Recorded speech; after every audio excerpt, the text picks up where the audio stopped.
ก็สวัสดีนะครับวันนี้เป็นวันที่เป็นวันสิ้นปีนะวันที่31นะครับธันวาคมปี2568นะครับวันนี้ก็ถือโอกาส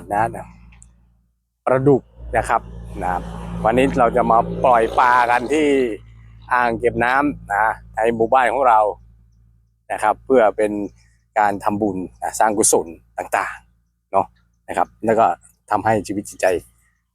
เบิกบานดีนั่นเองนะครับไปพูดพร่ำทำเพลงเราไปปล่อยปลากันเลยไปครับ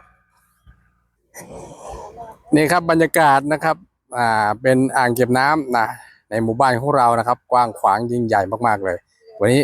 เรามากับคุณแม่ด้วยนะแล้วก็มาปล่อยปลากันนะครับไปเลยนี่นะเป็นปลาดุกที่เราเลี้ยงไว้เนาะแล้วก็เรานำมาปล่อยทั้งหมดเลยนะครับ